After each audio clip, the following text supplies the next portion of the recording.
Rum-pum-pum-pum, Christopher Vu. This is my least favorite. Like, I don't like these epic sounding We have got holiday sounds. Christmas music blaring at the gym already. It's not even Thanksgiving. Isn't that like against the rules? Dude, at this point, I think people are just looking for the sooner we can get 2020 done with, the better, right? Like, that's a great observation. Like, that's really what they're trying to do. It's like we're trying to accelerate things to Christmas. Like, how much more can we get? That's actually pretty funny. Let's accelerate to Christmas and then get to New Year. It's like it reminds me of there's an old SNL, because like obviously like Christmas just keeps getting pushed back more and more and more, right? And there was an old bit with like Anna Gasteyer played Martha Stewart, and she's like, at this point we're just rolling it immediately into 4th of July, and she's like, to celebrate the Independence Day this year, I've decided to roast this 40-pound bald eagle. It's like this giant fucking. But I always like their what was it? It was the it was Alec Baldwin and them on NPR radio. Oh, the sweaty balls. The sweaty balls. Which is funny because like that was before I started listening to NPR, like as my driving around all the time. And now you get. No, I totally. Now you get where they're talking. I'm like, wow, it's Terry Gross. They're making fun of, you know. But so look at you, Mr. Noah. Doing all you expanding internationally. You got Priit on twice now. I know, dude. He came back. He makes for some damn good conversation. Yeah, he had. There were some, let's say, unfinished. We had unfinished business, so to speak, and he was nice enough to make the time and come back on. So I think those two podcasts make a nice little tandem. Yeah. And I think he'll definitely be someone on in the future.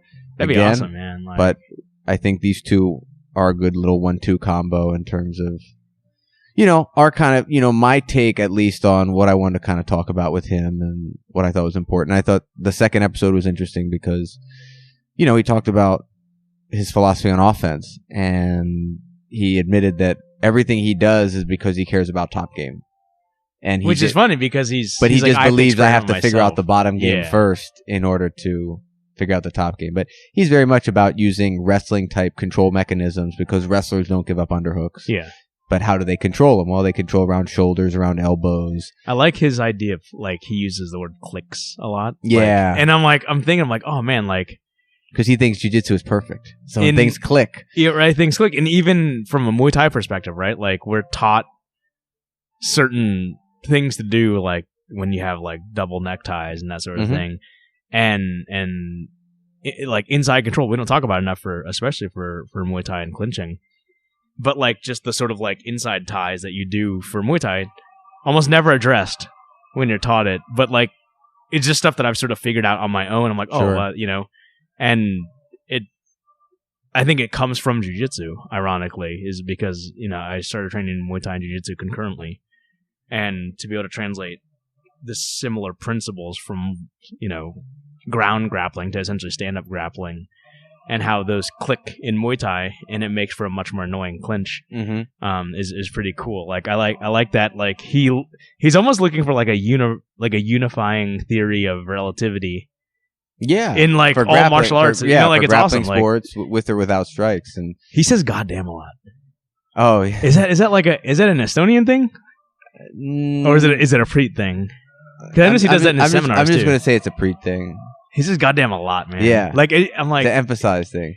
But I grew up I understand for some people that's offensive. I never found that offensive. Neither did I. But I do know that could be offensive. But he's Estonian, so I think we give him all a pass because because it's a joke and it makes it and it also makes he's using it for emphasis. He's making for emphasis, like gosh darn it, don't do that. That kind of thing. So what after you were someone that was not exposed as much to Priit's let's say systems, defensive systems, like you were cursorily familiar with it, but he was rattling off a lot of terminology and you were like, I really don't exactly know what he's referring to. So I'm familiar with hawking because back I have a seminar DVD where he was actually a part of like the coaches thing.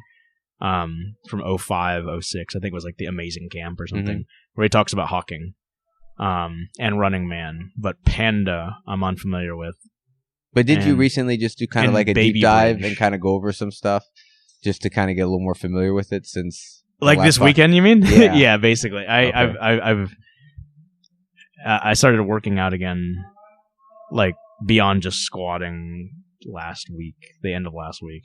Like I felt pretty okay in like jiu-jitsu on Thursday morning, and so I'm like, all right, I can quit being like a little bitch.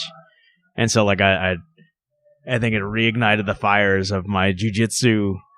Yeah. So I spent, the Priit conversation really stoked that, and then like, so for those of you guys who don't follow BJJ Globetrotters on YouTube, they're like basically full length instructionals. I mean, they're seminars from their camps, but really good information. A lot of good nuggets. Really, really good stuff, and they're bite sized. It's like 45, in between 35 to an hour. Yeah, depending at a time, depending on which session it is. And Priit is great. Like I think he has a very engaging style of conversation, and he says a lot of the things that people think but don't say. I feel, which is, and Christian does that too. Whatever, I don't know what his last name is. It's very hard to pronounce. So guys, I watched probably 5 of them this weekend. So now you're all about no underhooks. No underhooks. I will give no underhooks. And just baby bridge. Baby bridge. I haven't figured that out yet. Exactly, because I think I'll show you that after the. the. But it's a movement I think you already do. It's just him and Wim, I guess, have been the guys naming it, and it's a movement that always happens. Really? Yeah. You just don't even realize you're doing it, I would describe it. The best way to describe a baby bridge for you, the quickest way for me to describe it is imagine you're in half guard, and you're going from being tight to the person to making space. So think about what Nick Paul does to move his torso in and out. It's a baby bridge. I'm going to do a baby bridge. This is a baby bridge. That's okay. exactly. So it's literally a baby bridge. Yeah, exactly. Just like, imagine a baby and what they do. That's what a baby bridge is. Okay. So I did that on the mat for Chris, and he was like, "Oh yeah, that's exactly what a baby does." Yeah, I saw Connor do that all the time. And in fact, we do it all the time. Like, exactly. We don't. Yeah. It's funny because like it's not even an extrapolation. That would be like a reverse extrapolation of just the larger movements that we do. That's an interesting thing that he discusses a lot, and it struck me as really interesting because he's very iconoclast. First off, like, and Brazilian Jiu-Jitsu and just the MMA revolution in America, especially, was very iconoclast. Like, and Jiu-Jitsu was seen as this sort of, like tradition breaking philosophy of like live training and stuff. And it's interesting now that it's matured enough to a certain degree beyond Brazil where people are now, there are enough perspectives where authority is being questioned and it's getting deconstructed quite a bit. And crowdsourced. And the training methods that have always been passed down, which did work, are now being questioned, which he's doing a lot, which is awesome. Sure. And I think at the end of the day, it's going to make for far better Brazilian Jiu-Jitsu. Or far better Jiu-Jitsu. Jiu-Jitsu. Oh, yeah. We should just take Universal Jiu-Jitsu. Jiu-Jitsu. To go with Sahabi. World Jiu-Jitsu. WJJ. World Jiu-Jitsu.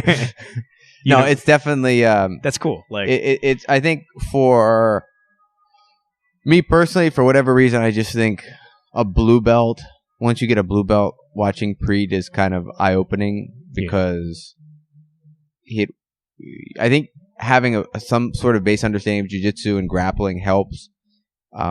Just for the seminars of Priits that are available, I'm sure if he were to introduce it, he puts a lot of attention to onboarding new people, but the content that you find online, there's some assumptions on, I think, grappling knowledge. Yeah, he definitely likes. So you have to kind of understand what you currently do and what the traditional approaches are, and then you can contrast it with what Priit's approach is. Because he talks a lot about, like, doesn't it annoy you when this happens? Yeah. Right? And it's funny because even Danaher talks about it to a certain degree. He's like, why the hell do you teach like something as simple as the Kimura? Like you teach this, you start with the hip bump sweep, blah, blah, blah.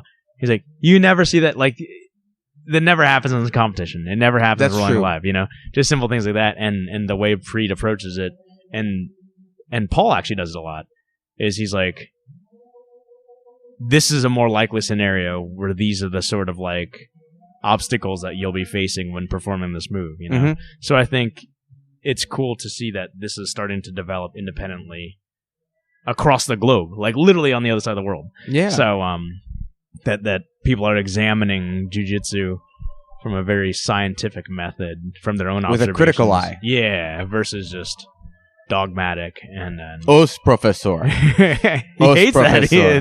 He said, no more. No, I'm not clapping anymore.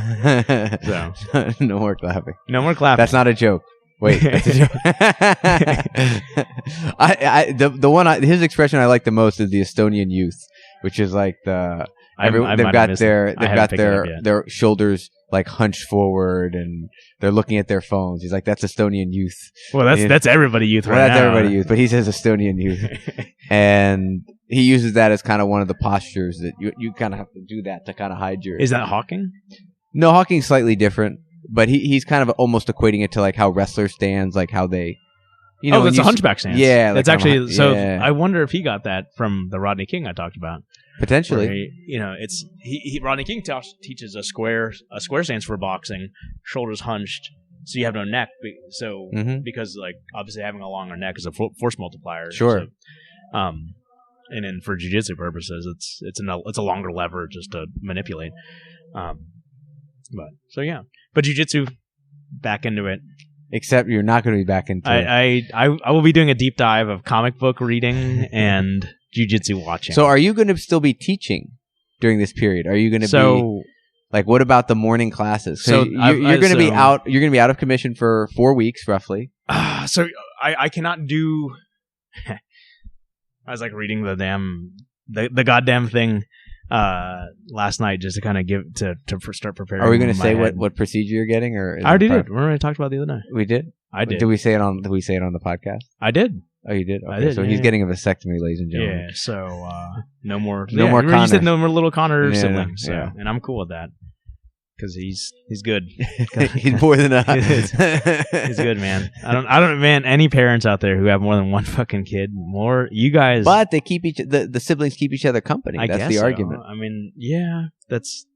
Anyway, all the parents, it's also parents comment, like, subscribe, talk about it on BJJ in our community, whatever. Tell me I'm wrong. Yeah, right. Because it's fucking hard. Prove me wrong. Yeah, prove me wrong. It is hard, and it's also really expensive. So, not if you have enough love, Chris. Bro. My house will be paid off in 3 years. Woo! Hallelujah, dude. And Stacy will be going back to work. In addition to that, really? Yeah. Oh, wow. Because he'll be in elementary school. Oh. Actually, that's 2 years. Oh, yeah, my bro. goodness. 20-year mortgage paid it off in 13 years. Congratulations. Fuck yeah. Adulting, baby. Dude, like, sucking it up for a couple of years and get that shit done and not having a mortgage after this. Oh. Okay, so I'll be out of commission. I have to be out of commission because I don't want to have to do it twice. They said like 7 to 10 days of like no strenuous activity. So can you just like sit on the mat and tell people what to do?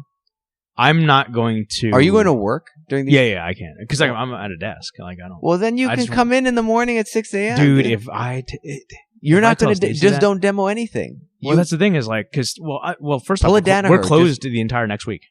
We are. I mean, I just was told that. Oh, because I was trying to find people to cover me, and so like. Oh, because of Thanksgiving. Yeah, so I was gonna. Thursday morning I can't teach because that's the morning of.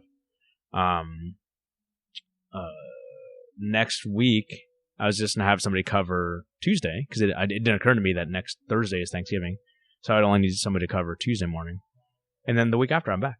Okay, I'll be able to demo. I probably won't roll because I just cannot run that risk of that. Like, so I just need to be off. Oh, I'm gonna knee cut. I'm gonna try knee cut. Not many people knee cut me anyway, so like. Well, you have that butterfly hook. Yeah, exactly. I can always jailbreak that. I'm gonna just come right the violator. Like, so that's but so I'll be back in the capacity that I've been back. Cool. Recently, especially now that my shoulders, it's like one thing to another. Yeah. Yeah. I was able to actually work out this weekend, which was nice. So, still don't have finger feeling, but I can do that. Okay, that's good. That's very good. Oh, dude, it was scary for a little bit. Like, but having feeling in your finger is also important. So. I mean, it's as long as it's not like I know there's no like necrotizing. I guess like fucking like if I'm like a diabetic. I mean, hopefully it continues to improve. And I hope so. I mean, the fact that I can pick my arm up over my head is a huge. Is an improvement.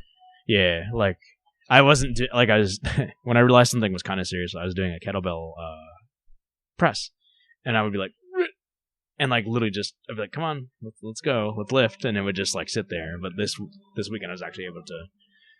That was a big improvement. So you told me over the weekend, I believe, you had a revelation about how you roll because of another Globetrotter video that you watched recently, which was one posted and run by the organizer and founder of BJJ Globetrotters, Christian. And he was talking, his seminar was on how to flow roll. How to slow roll. Slow roll. Slow roll. Slow roll. How to slow roll.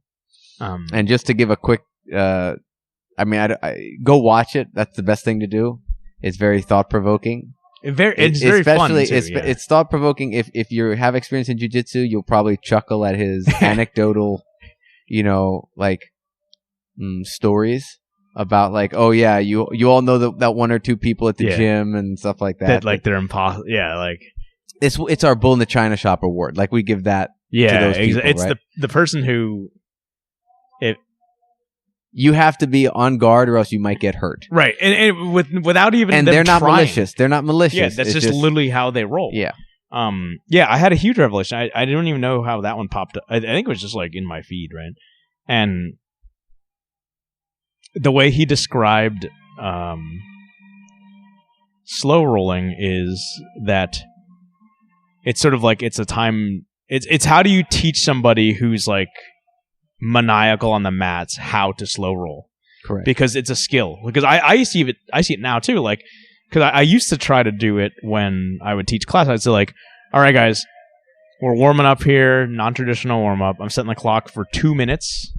And just slow roll with somebody. And nobody 50%. knows what to do. Nobody fucking knows how to do it. It's a competitive roll.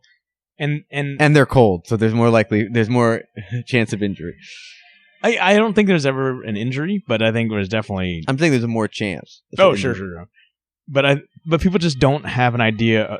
They can't differentiate a competitive roll from a cooperative roll. And Christian breaks it down perfectly, and I realized the way he described it as a dance, where it's give and take, and I give, you give, I give, you give. So when I'm rolling, my mindset is always, all right, well, you give me that, well, I'll give you this, and it becomes a sort of like game that I play in my head, right? So I'm always playing a counter game, I guess, if that's the case. But not everybody has that mindset, right? So. Which is why when you watch me roll and you tell me don't let this happen to you, it ends up happening because of the other person's not playing by exactly. The same We're rules. not, and so you're that in his analogy, the dance partner who's trying to dance, and the other person's all they can do is lead, man. It's not leading; they're shutting you down. Yeah, exactly. I guess, you're like, hey, I'm trying. Let's step in sync. No. They just pick me up. They double underhook me and just swing me around. So that's generally what happens. And I don't know what it takes to get out of that mindset because watch the video if you guys are interested because he teaches a class on how to do it and it's really good. He makes people he gives people rules and it's a game. In essence, he builds back up to what a slow roll would be like. Right. And it's all predicated on a person's the people who are rolling their ability. It allows people to make decisions, I guess. Correct. Is so the goal just for some context, for those who haven't seen the video, it opens with him. The first drill he has people doing is he has people rolling, but it's like a turn-based strategy game. It's like yeah, that's actually you just start and play. Person one does a move. Take as long as you want to figure out what you want to do. But you're only allowed one move. One move. Yep. Now, what's one move? Well, this is where, as he said, you have to have a gentleman's agreement. You can't abuse that. Yeah. You know what I mean? And it's so do a move and then freeze. And then the other person takes all the time in the world to counter that. Not counter that, to do their move. Yeah, exactly. It's not even a counter. It's like do their move, and then you just keep going back and forth. It's almost like you're playing chess or checkers. It's like a tennis match. I mean, almost. Yeah, but it's like playing chess or checkers. It's like I move, then you move. Yeah. I move, then you move. And then he made it a little. He threw a curveball after that, and then he had people do the exact same game, but they were obligated to do the least likely move that they would do in every scenario. So he actually challenges them to come up with something creative that they would never do normally. And it's very hard to do. Correct. I mean, I that part I do not do in my slow rolls, to your point that we were talking about earlier. But yeah, it's a cool video. I think everybody should watch it. I think it's a very good way of breaking down how we should all spend our time training and learning and not just competing. I also think it's a great it's important for people to understand that there's more than one way to grapple. There's more than one way to do jiu-jitsu. Right? To train jiu-jitsu. And I think the people that go hard think that's the only way it is. And they don't realize that I'm not saying it's the same skill, but there is something fun and very productive to having a quote slow roll. Right. And it's certainly safe. And it's also, people tend to break up learning into purely, like we talked about before, like actually being introduced to a technique and then drilling it and then rolling, right? But like the rolling part of it, people it's still competitive, I guess. And to treat it like that they're your partner and not your opponent is a huge thing. That's and I think the nature of jiu-jitsu makes it hard to do. You know? People's personalities oftentimes will make that hard to do as well. Yeah, and I think again, it's like the people that are the ones that he's referring to that need to learn how to slow roll are people that, for whatever reason, are really caught up in the winning and losing aspect of it. Whether it's fight or flight kicking in, where they feel like, you know, I have to use this energy or else I'm going to get hurt, or I'm going to, you know what I mean? Like there's a panic response. Like they don't feel comfortable, an ego thing. Or there's an ego involved, or which is probably more likely. They're like, I'm just going to win, you know. Yeah. And be which I mean, that's everybody trains for different reasons. I think one of the anecdotes that really resonated with me, it wasn't an anecdote, which is, you know, one of the rationales for learning this was Christian argued that if you are good at this, why is this good for you personally?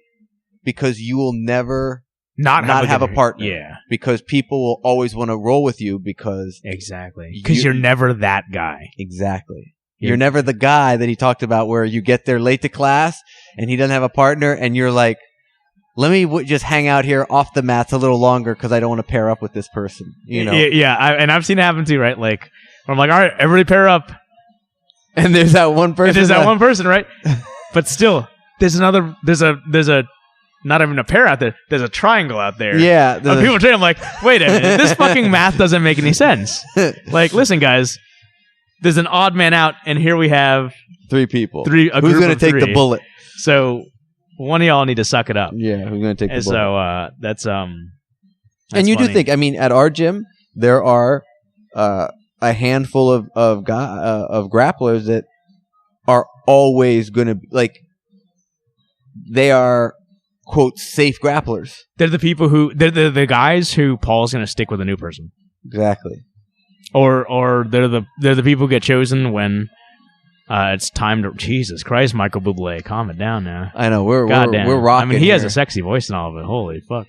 But or when, you know, Paul says, hey, X, Y, or Z, choose a partner, I can almost tell you the 5 people who will almost always get chosen first. Correct. Right? So, I think that's because they are good training partners. So, yeah, that was a good revelation. Whether they're aware of it or not, that they're closer to the dance than to the, I'm going to viciously cut through your guard and make you... Amanda. or day 2 white belt. Yeah. I'm going to show you the true power of jiu-jitsu. that pressure. You gotta get comfortable with the pressure on day one. Gotta weed out the weak, bro. Yeah, man. Weed out the weak. They don't belong here anyway. So yeah, that was it was a cool revelation. It was an hour-long seminar that Christian, I think, was able to articulate my mindset about jiu-jitsu, as being a training partner at least. And so yeah, that was fun. And I listened to a lot of Priit stuff, watched that Christian thing. Gonna start getting back into some of the deep dives into the Danaher stuff. Mm-hmm. You know which one I started watching just simply because we were kind of doing it last week, and it opened up my eyes to how often I can probably land an omoplata if I tried it. Is Bernardo Faria's omoplata everyone? Everywhere, yeah. Or omoplatas everywhere. That's right. And like the way I play my closed guard, which is essentially kind of a K guard-ish type of thing, I could probably land a lot more. Really? You actually invert one of your knees? Yeah. If you ever watch, I underhook this hand, and this, I'm always trying to go like that. Oh, so you are K guarding. I'm literally K guarding, and I don't even realize I'm doing it. Wow. Sure, I should probably actually just deep dive K guard. I think about it. But not for leg locks, though. Fuck that. Those leg lockers. So I think I really do think by the time like someone gets to black belt, that's enough time to go over all of those systems that Danaher. But to do it any quicker is, I think, kind of foolish. Like, I've done the back attack one and the leg lock one, and that's it. Like, I still need to do Kimuras, triangles, and arm bars. How about front headlock? I did front headlock, too. I did front headlock. That's a short one. That's a very short one. That's a very short one. It's reactive or proactive methods. And it's a much shorter, it's a much shorter system. I mean, there's only so much you can do. The method of control is not as strong. Yeah, it's just the control mechanism. Because there's so much. So that's So those are the ones. So I definitely, at some point, need to do the triangle one, need to do the armbar one, need to do the Kimura one. And I just think that's like, I almost think of that as like core courses. If this was a college curriculum, these are like core courses. So you should have gone to those first. Not necessarily. No, because it's not really prereqs. Not necessarily. Yeah. Not necessarily. Because they are offensive attacking systems and not necessarily like foundational. I mean, the basics of those things are important, but I think at a blue belt, purple belt, brown belt level, you'll have more appreciation for the depth he's going into stuff, because he's not just going into it, and he's going into it very deep.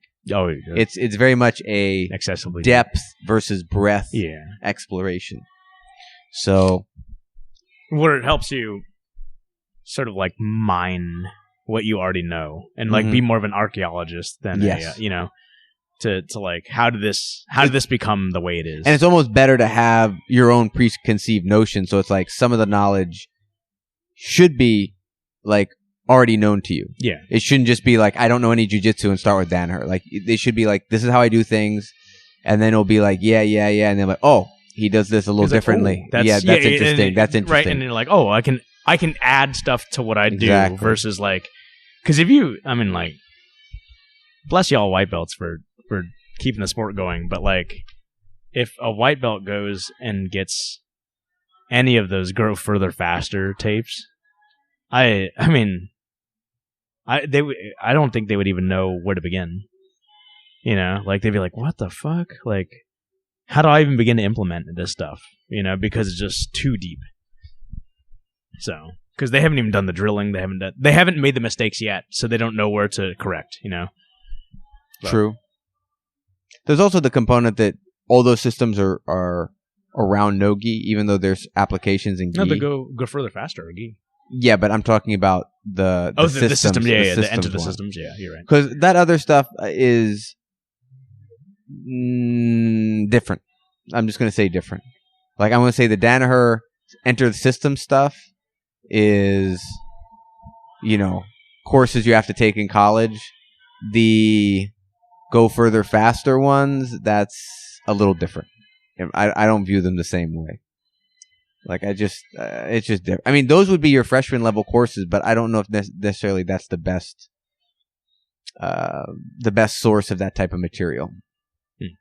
Okay. I mean, you heard me. I heavily critiqued the get out of side the pins, pin escapes, the pin escape ones, and you were like, well, that's because they're doing old school. Yeah, it's the old school jiu-jitsu, which I mean, Priit would argue that is really bad. They're very because it's you're starting with positions. You're starting with something that would never happen. Exactly, I would never be in that position. So like that's an intriguing. I actually haven't even finished watching those just because I'm like I get it, but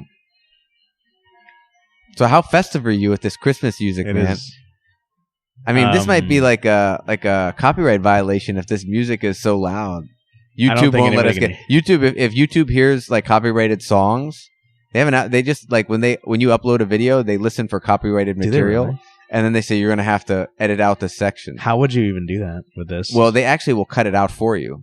How do you? Well, you can't cut out background noise, right? Like it would have you just cut out that part of the. Oh, I see. Okay. But what generally happens is if we're talking, our voice is covering up that hearing because we're not. But if there's a pause, for an extended period of time, then they just do it for us? Up, and then they'll just cut it out. But then it just shortens it clips like an. Let them do the work for us. I know, cool. I know, Rock but on. it's that's interesting.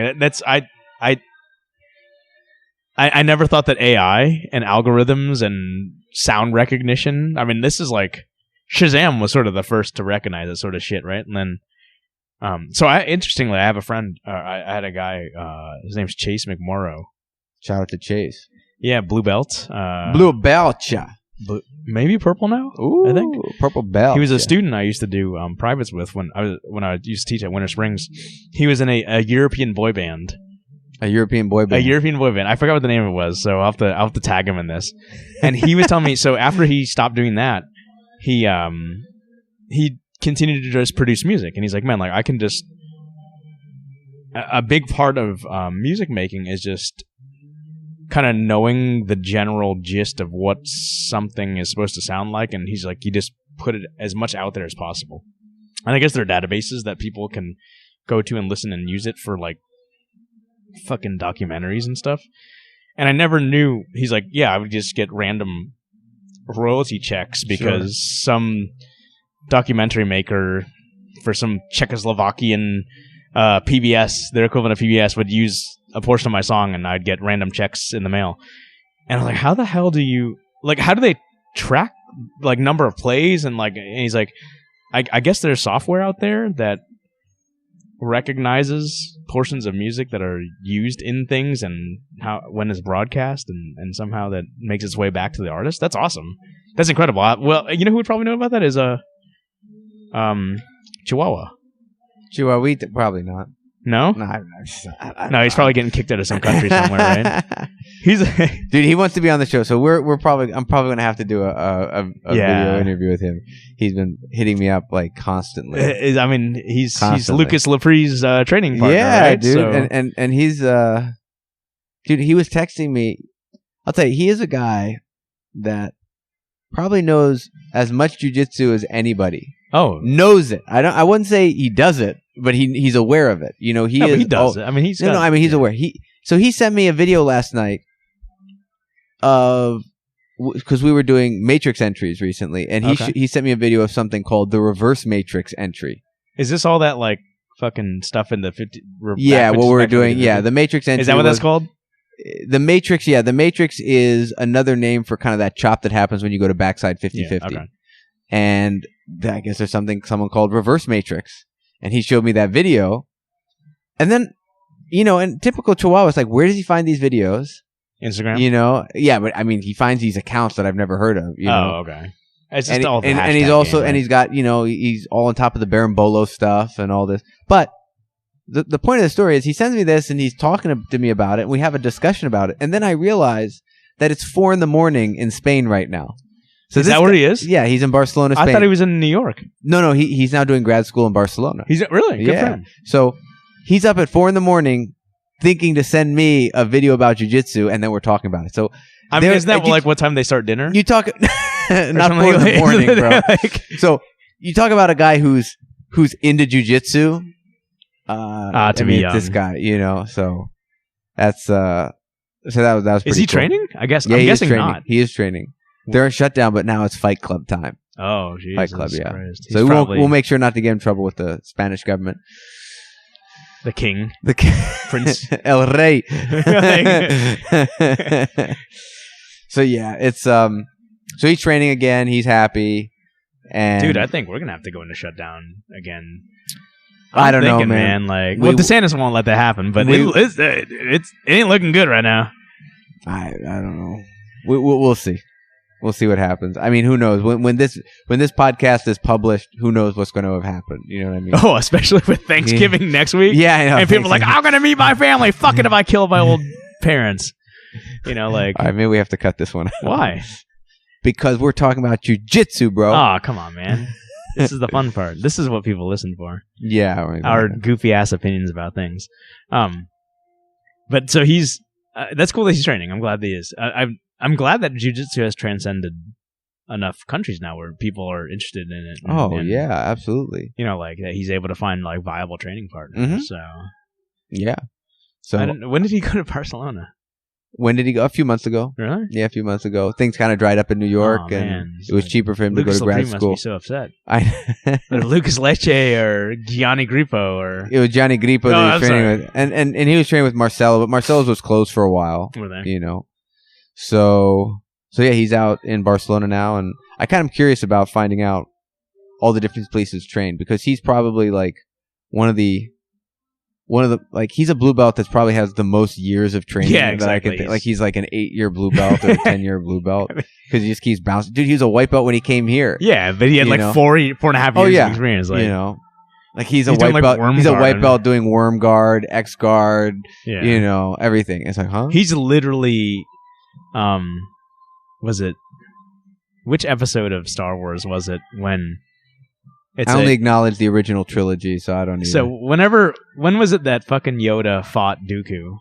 Oh, that's in the prequels. I think that was the second. I think that was the second one. When like Yoda's literally just he looks like a bouncy ball and he just chucked it against a wall. It's like like that's Chihuahua. Like, God damn it, just stand still, please. Right? Like he I'll tell you one thing. He is. You want to talk about a guy who goes down the rabbit hole of a bunch of different techniques? It's him. Like.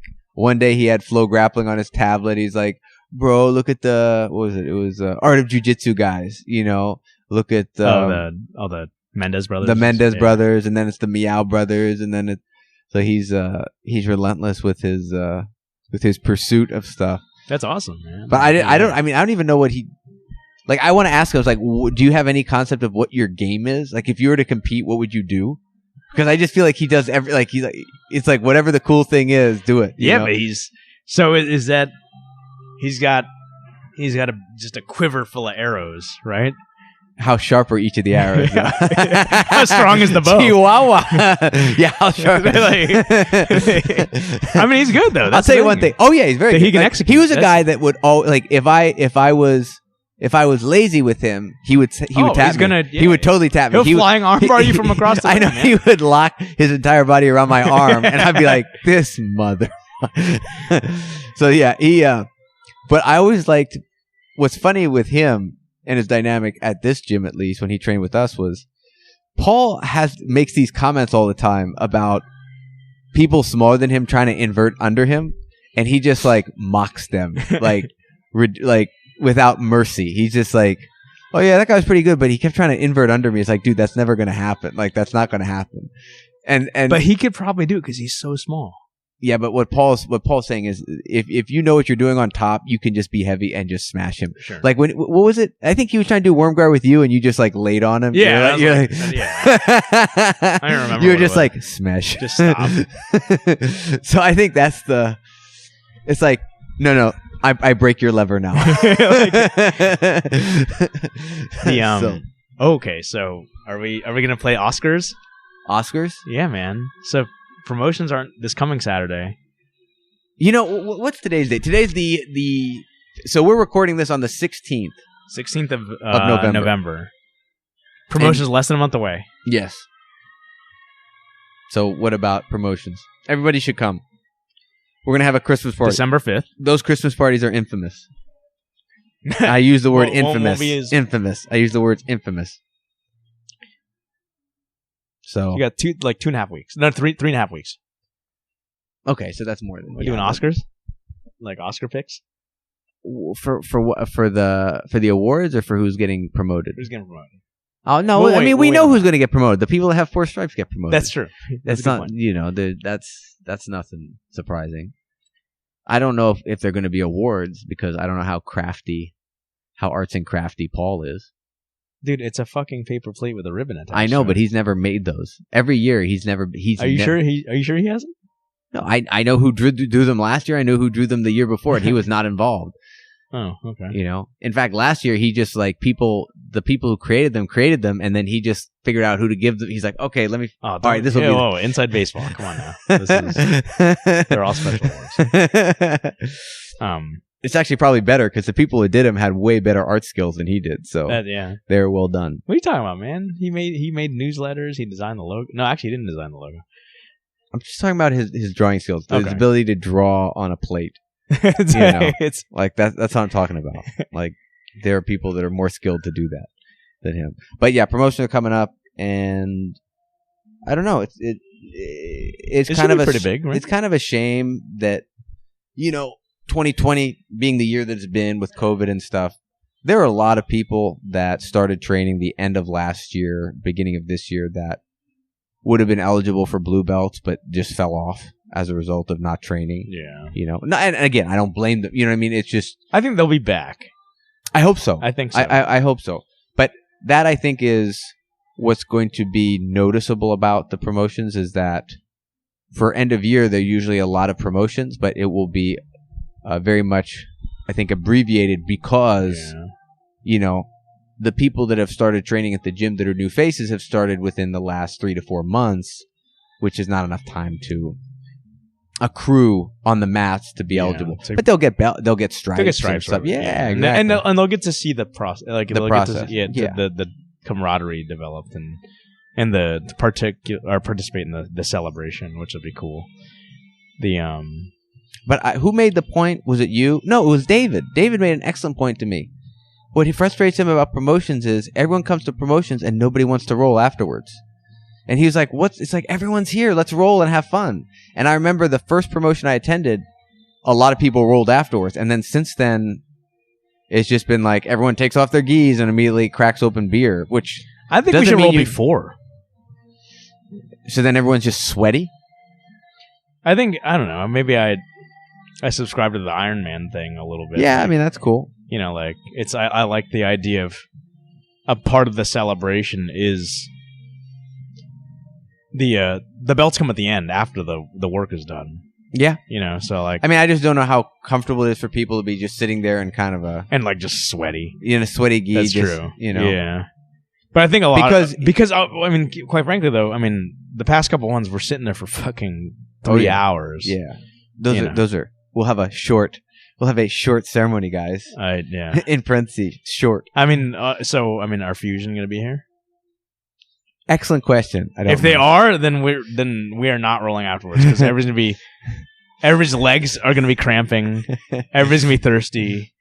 Everybody over the age of 35 is going to need to be using the restroom 10 times over. We should just have we should all catheterize ourselves and just have urine bags next to us. I tell you what, man, I wish you could almost get like a video of the crowd, and just to see everybody switch from like this on their knees, and then they just lean back, and then you see a lot of and then shifting hips, and absolutely, it's because dude, you would never think that sitting in one spot would be so hard, but 1 hour, all right. 2 hours? Oh. Well, even, I mean, the last promotion, the summer, was just under an hour, and there were maybe like 6 belts given out. But 6 belts for an hour? That's crazy, That's 10 minutes a belt. Yeah, well, I mean, granted, as you add more belts, you're not going to add... It's not... There's always going to be the speech at the beginning. There's going to be getting set up, that sort of thing. Right. So, once you start giving out belts, you give out belts. But at the end of the day, it's like... Paul's going to say a couple words about the person, regardless of their, whether it's getting a blue belt or a black belt. Obviously, the black belt's going to get more time, but, he'll say a few words, he'll belt you up. There's that, there's a moment there for that person, and I get it, it's important, right? Because that person, They earned How many times are they going to get? Yeah, they earned it. And how many times are they going to get 5 that times. moment? That recognition. At best. 5 times at the word. At best. At best. And I've already seen a lot of people that got promoted with me that I haven't seen. You know what I mean? COVID. Even prior, pre-COVID, they kind of dropped off the map. So that's a shame. It's just one of those things. But what are you? I know you were like, I need to clear my schedule. I'm good. You're good? I'm good. You're not going to be in a wheelchair or something from this procedure or something? No. Actually, we had a family vacation plan that Saturday that I told Stacey. You put that kai, but you nixed it. Well, I was just like, for the tribe. I mean, like, so. I mean, who's did I miss? I missed Nick Paul getting his black belt, which I felt fucking terrible. I know, terrible, right? And then I missed the summer promotions because Connor fucking slept. But like, and didn't the garage door like break on you? Oh my god, no! I broke the garage door. Okay, God, that was terrible. So I was like, hey, what are we doing this weekend? She's like, oh, that's when we're going to that's when we're going to St. Augustine. We had a B&B booked, so we can do the whole holiday thing up there because they do a nice little like old yeah. I mean, I don't know if you've ever been to it, but I've been to St. Augustine and for Christmas where they do the lights and the trees and stuff. I've been up there for Christmas, but I can imagine their downtown being. And we're gonna do the Saturday night, Sunday night, and Saturday night through Sunday night, and come back home Monday. She's like, we just spent however long in Tennessee. Why don't we just like you go do your thing on because it's the end of our year party, so it's good that you should be there, So she's like, why don't we just cancel that and then do it Sunday night through Monday, and then we'll spend all Sunday there, and then you can have Saturday for the gym. I was like, yeah, that would be very nice if we did that. So I got guess what? Mama's This will be approval. the first promotion where you get to stand up. You won't be sitting down, brother. You're going to be standing. I get to lean against the wall. You get to lean against the wall. It's a black belch. I'll be the last. I'll be the last guy dumping people too. Yeah. I'm gonna work. I'm gonna Seonagi the fuck out of everybody. That's the one time you'll see me be explosive. Don't hurt yourself. No, Seonagi. I'm pretty good at like getting my hips under. So I wouldn't do. Are there any black belts that are due for a stripe? I'm looking at the wall there. So I'm thinking like, has Zach been a black belt? Probably like for Ryan 3 Martman, years, right? Has Zach been a black belt for 3 years? Zach got his after Ryan Martman and Tommy. Oh, Tommy. What about Tommy? Tommy's not. Yeah, he should. I think so. Tommy and Martman. Ooh. I'm gonna tell Martman, you better fucking be here. Oh, he's like super social isolating, so like he's definitely. I mean, any major social engagements, he won't be here. I mean, don't sell him on the stripe unless you know he could get a stripe. I don't know, man. I mean, don't you have to be practicing jiu-jitsu? I mean, he's swinging around semi-regularly, right? He's watching videos about how to put your shin across people's knees and shit like that. He and I argue about jiu-jitsu and catch wrestling every single day at work. That's awesome. It's funny. There's a new we have a temp driver. Well, you should tell him that Troy beat a catch wrestler at his I should. Yeah. They ignore 50% of the game, though. I mean, right? They can't handle that pressure, bro.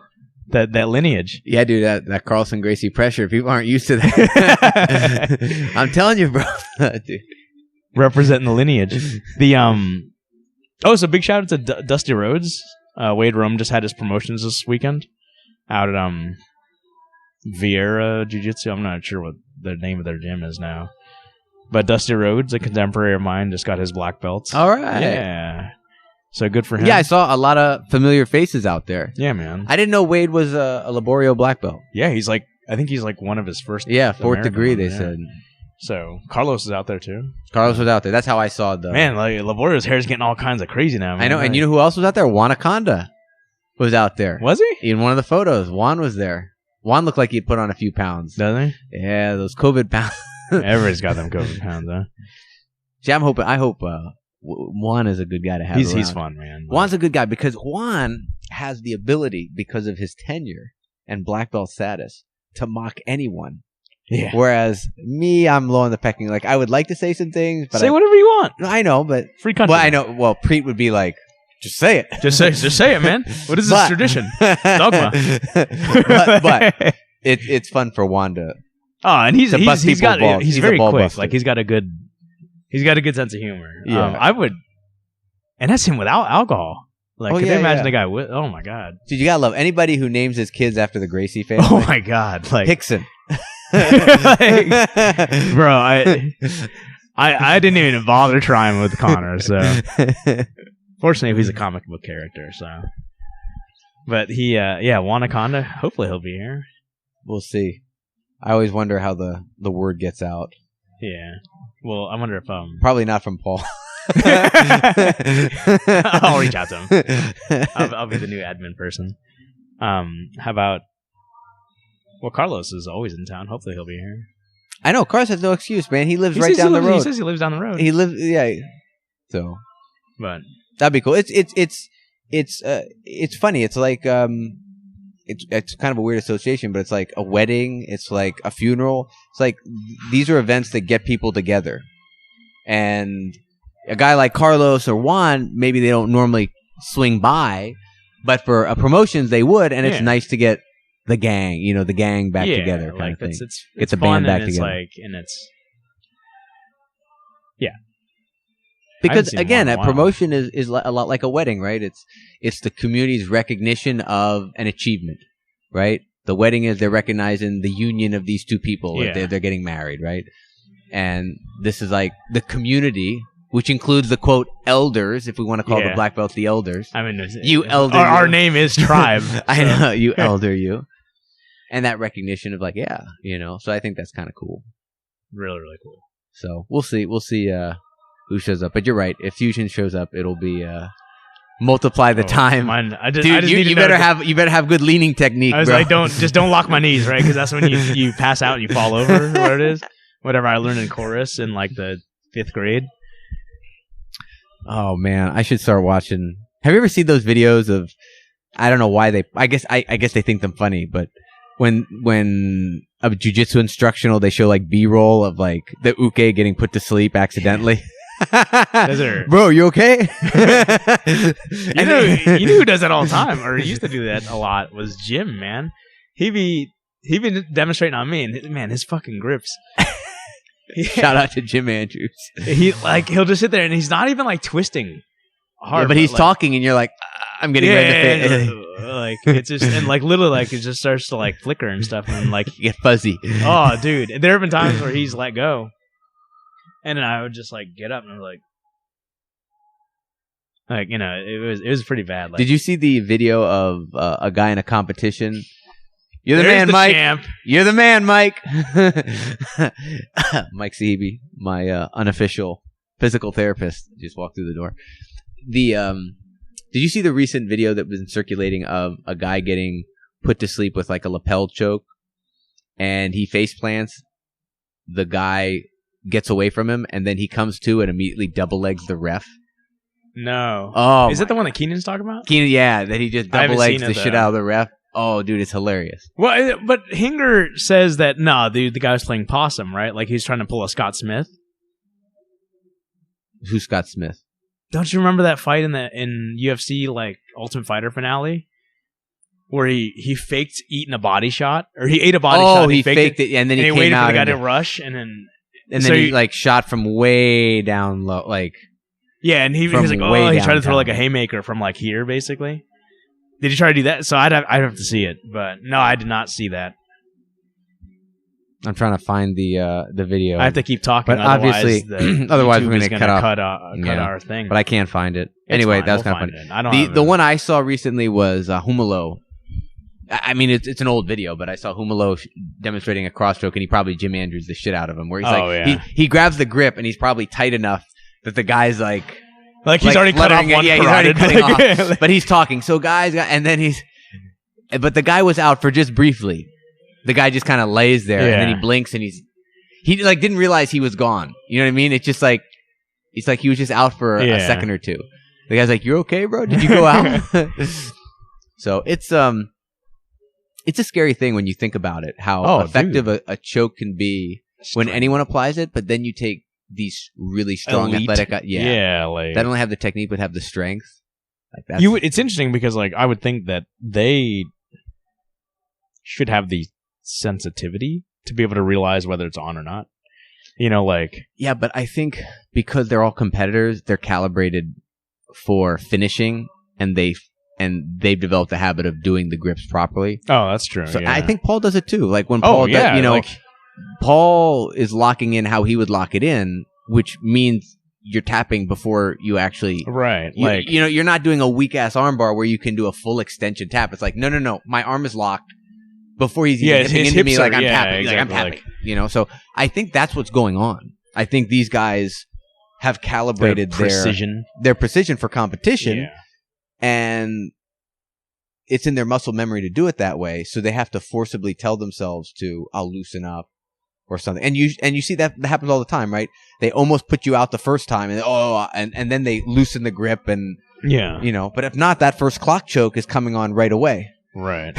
And you're like, sorry. The worst. Sorry. The Xander. That's the most we call it the Xander. That's now. the most terrible one, man. Like, all right, so worst submission for you. Like, what do you hate getting somebody trying and failing on? Head scissors. Yeah, but who tries that on you? Oh, some people try that. I just hate it because they just smash your ears, and Really? Of all the submissions, you choose head scissors that you hate the most. I think a good bow and arrow is brutal, but I think when you're stuck and you tap. Yeah. Like that is something. When you're done, you tap and you're out. So I think the discomfort is very short. It's like a footlock. It's like you should recognize you're done and concede before breaking happens. You should, yeah. When you're in a bow and arrow, you should know you're dead to rights and tap before he's fully like effing you up. You know what I mean? Like you can be tight without completely breaking you can remove the space so they can't get out. Right. Without them like completely caving in your back and But head scissors? Yeah, head scissors, because they'll just sit on that for a while. What situation is somebody getting you in a head scissors? If they try to get me in a Kimura from, let's say they inside control, they get a Kimura, and they do the traditional finish, and they're like, well, he's grabbing his belt, so I'm just going to head scissor him. Because, sometimes they've been shown that on occasion on a weekend. By Jim Andrews. Shout out to Jim Andrews. And it's not... they're not getting under anything. I mean, and even if you're doing it properly, if you're doing it properly, you're crushing the windpipe. Yeah, it's not but even. But they're usually not even getting under your chin. They're just kind of over your jaw and ear, and just a bad. I would say actually the worst one. I don't like. I'll tell you one. Fucking any guillotines. Oh yeah. I don't think guillotine because. Good guillotines are still borderline cranky. Yeah. You know what I mean? Darces too, man. Yeah, Darces can, but the guillotine comes on faster. True. And it's a more and it's much more. They have more control of your hips. It's more sudden. Yeah. So you have to react quickly, and I think it's really hard to demo a guillotine without hurting your uke. That's one of those techniques you got to kind of do it fast, otherwise it doesn't work, right? Yeah. So like, I mean, Nick Paul's demonstrated the guillotine on me. I'm like, that's literally what happened. Yeah, but he also does it like off of like a chancery type, right? Whatever. Like, I mean, it's a legit. I mean, like, so that means it's a little bit more of like a It's painful. Like, but I mean, they're guillotines. I don't like guillotines. I'm not a big fan of guillotines. A poorly done. I mean, honestly, like a poorly done anything kind of sucks to like sit there and kind of weasel your way out of, especially when they think they got it on. Oh, like collar chokes a lot of times. Fuck, like goddamn a bow and arrow. Practicing collar chokes in a white belt class, like half the time it like bruised my throat. So many people are just gonna have like just gi rash or they're just doing it too hard when they're practicing, or they're applying the pressure too quickly. It's like just really gradually add it. But no. Or as Jim likes to say, once you get that cloth sound, then you know you're doing it right. It's like they're ripping the cloth across, like Indian burn across your neck kind of thing. It's like, Jesus. Oh man. So what do you are? What's the lesson for this week? Do you know yet? So this week, I believe we're working on butterfly guard and intermediate advanced. Delightful. So you'll see that. I actually ended up doing a foundations class at noon. Oh, did you? We had a brand new student, so I worked with them. Nice. Which lesson did you do with them? I did the rear naked strangle. I say rear naked choke, but I guess I should say rear naked strangle. You choke from the inside, you strangle from the outside. Exactly. So right, you choke on a piece of correct. whatever. So worked on that and back mount, and it's interesting. I was talking to Paul afterwards about the best way to show a brand new person how to do the strangle, because they always get confused with their hand placement. Like, really? It's like, yeah. But everybody's seen Brutus the Barber Beefcake do it. Everyone like grabs their elbow, grabs their own shoulder, grabs behind their own head. Like they don't know to grab their own bicep and then put the other. Do they not? That's awkward for a lot of people. Maybe I just watched a lot of wrestling growing up. Yeah, well, there's a lot of confusion off that. Huh. So, are people doing this? Yeah, they're doing stuff like that, or they just hug their own. Like it's weird. It's weird. I figured out a way with, I got the point across, but I figured out a way to do it, and it was actually a Gordon Ryan. Like I've heard Gordon Ryan explain it. It's not how Paul explains it to, like kids, but the kid way develops the bad habit of, putting the arm out, it can be, so everybody's everyone can grab the hand. So the Gordon way is, you grab they get the idea of, grab my trap. Although most people don't know what a trap is, I realize. So grab my back, and they're like, oh, then they grab it. So I'm realizing that using precise language, if the person doesn't know the terminology, then it's useless. Precise terminology only works if both people know. To most people, this trapezius is your shoulder. Is what what people will say, right? They say, that's true. But to me, the shoulder is the deltoid. I understand too, So, but this is to most people is the shoulder. Yeah, I got you. So that they get. It's now how do I snake the other arm behind? So what I do is I actually have them take your other hand, cover your hand, and now go wrist to wrist. And wrist to wrist looks like this. So it almost looks like you've created like a little like a flying dove with your hands, and then open your hand and keep pushing, and you'll grab your own bicep and push the other one through. And when they get it, and it feels really solid. But there are so many people, once you go live again, they start grabbing their own elbow, and there's just a panicky kind of, what do I do? Just grab something.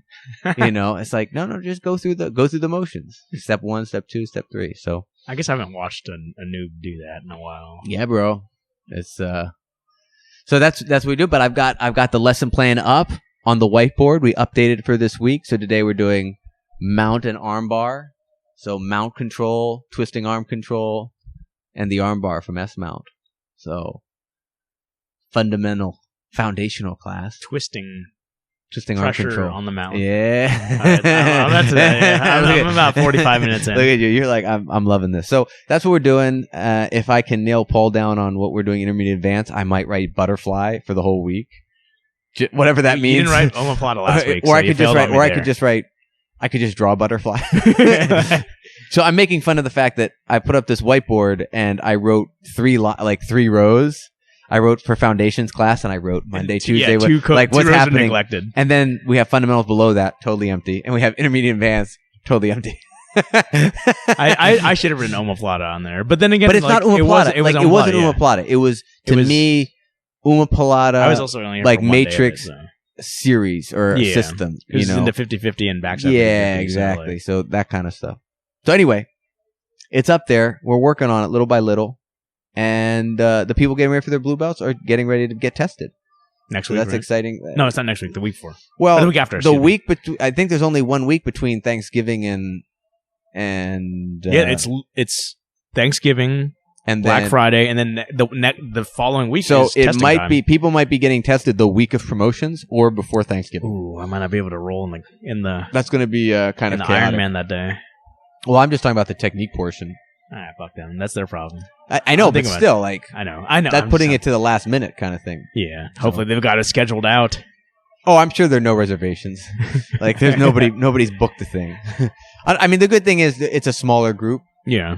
So it's going to be more manageable for a guy like Paul. There's a little while ago, like 2 promotions ago, I think there were like 12.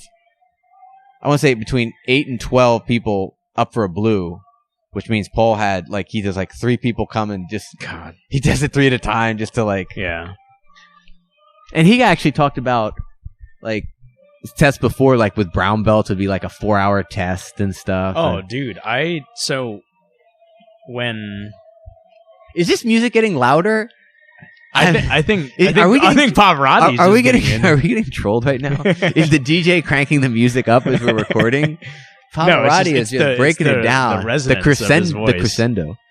Gee whiz, man! Holy cow! This is interesting.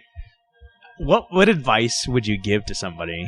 And I don't know if this is sacred or not, but I'll just go ahead and talk about it. Okay. I have a friend who trains at the Jungle.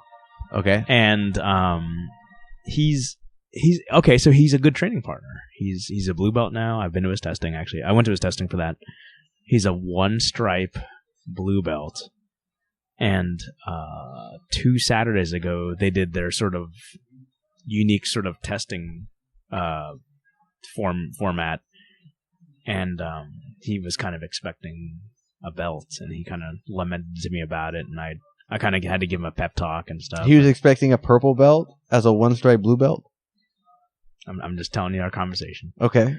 And how long has he been a blue belt?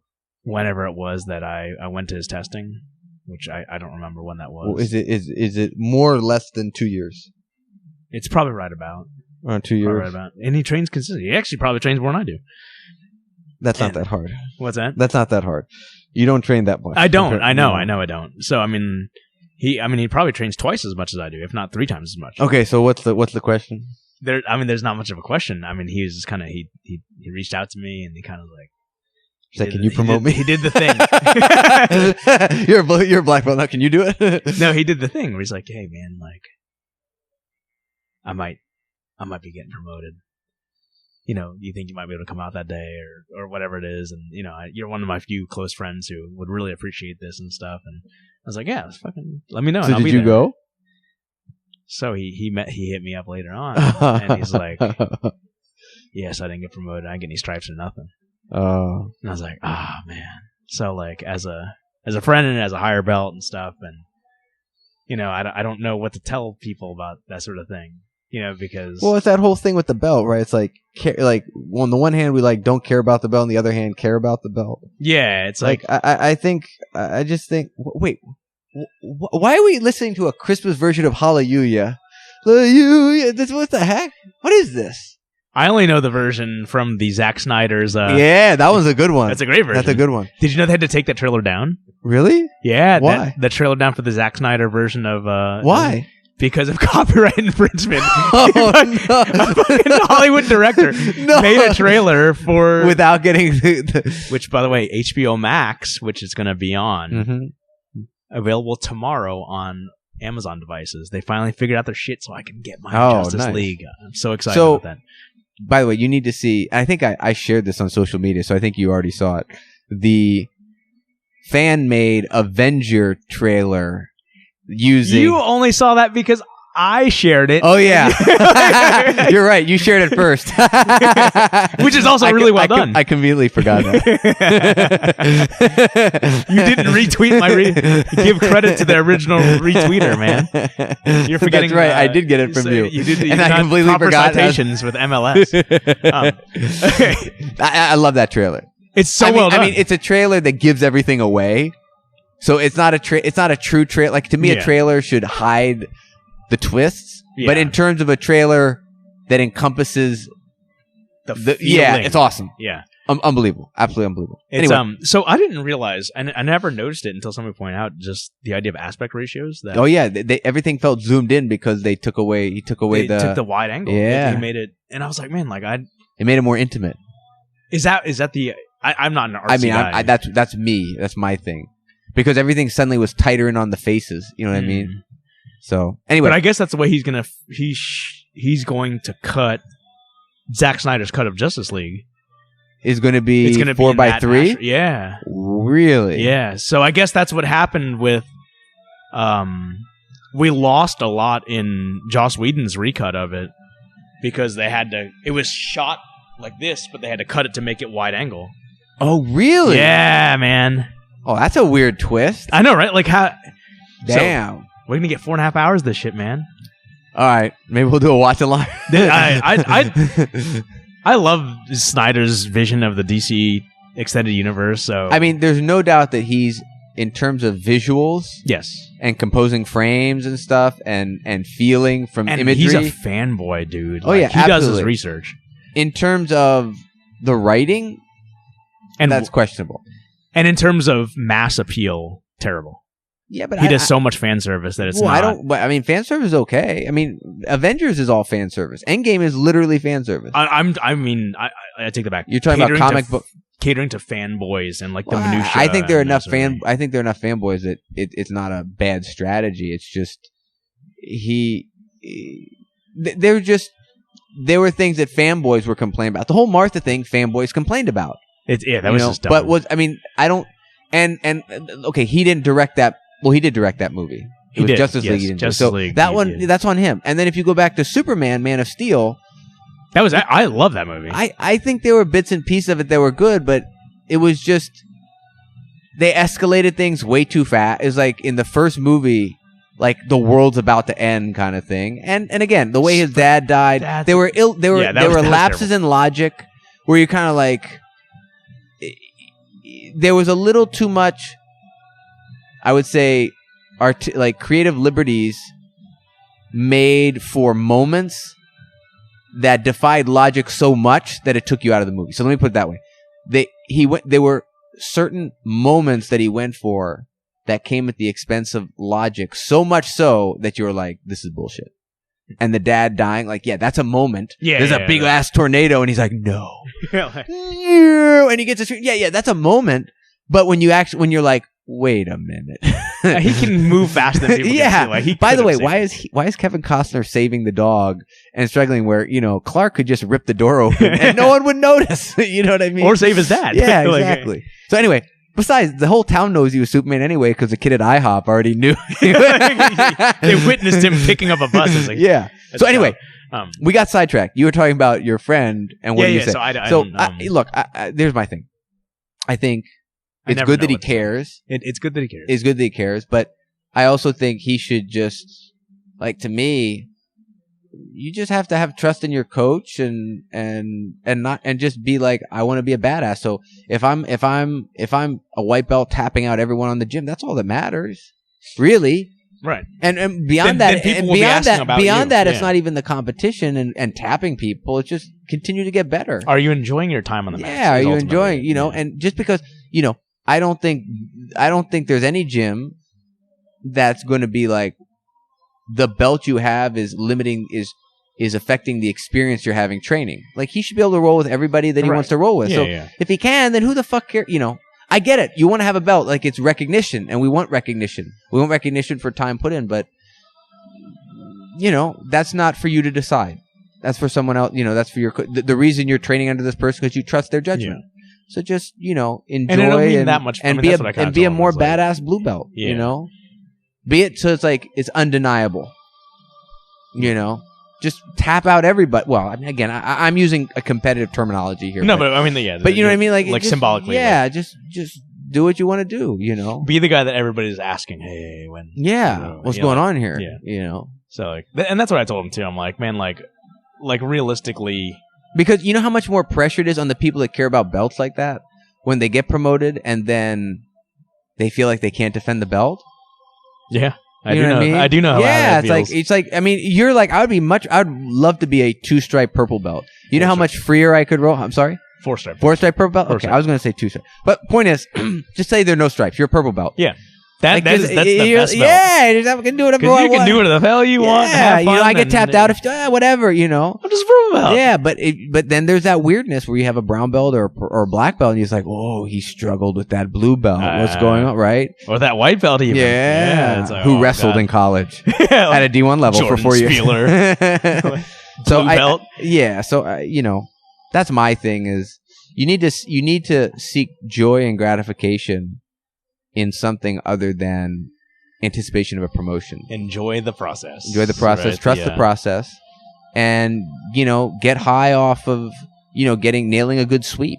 Oh man, I lost my shit a while ago, because there's like I started doing this sweep just a few times. It was a lasso guard sweep, that apparently Laborio had hit to win like a tournament sometime. Oh, yeah. But I was nailing it on big guys because like there was like if you're going against a bigger guy, you have to do these grips. And you have to grab their belt and and I did it, and I was like, this is awesome. That has nothing to do with the belt. That's just little achievements that happen when you hit a move. So that's kind of it's sort of like the kind of just to go back to Priit's. It's the full circle. Just the transitions, right? Like that's where you hit the submissions in the middle of transitions. You don't hit them in this sort of like build up of like these perfect positions, right? Correct. And that's sort of like on a super, super top level, macro level. Like that's a part of jiu-jitsu is like enjoying those little wins along the way. Exactly. And that's where, and then when you do get that fucking full mount checkmate, that's awesome too. Exactly. So dude, is this you're going to be your last training before? I will be teaching tomorrow morning. Okay. So well, we'll enjoy this last training session. I'm going to enjoy it. I'm going to hopefully don't fuck up my shoulder again. But if I got a month to rest it. There you go. If that's the case. So I should just go all out today. That's right, Pohara. Yeah. Sorry, we got Christmas music. I'm shutting this down, man. This Christmas music has successfully. We should play this during rolling. How do you think people are going to roll? Down. It's like when you go into Walmart and they have the music too loud. It is definitely. And you're like, God. I tell you what, though, man, you say that, but I was shopping working there. I was shopping on Saturday. Are you calling someone right now? No, I'm getting these my fucking Ring doorbell things. I just need to snooze it. It's my wife at my doorbell. Okay. Like standing there, just constantly setting it off. So I just need to snooze it. But you're like, oh, who's in front of my door? Oh, it's my wife. It's literally my wife. I'm kidding. It put me in the mood though. But I guess I don't work there, right? Like, yeah, you're not shopping, there. You're not there. You're not there 5 days. You're not there 40 hours, or in Walmart's case, probably 38 hours. So you don't get that full time. Benefits. Anyway, guys, don't forget subscribe, share. We're on social media: Instagram, Facebook. We're on YouTube. And if you got any feedback, shoot us an email, bjjandbrews@gmail.com. Suggestions.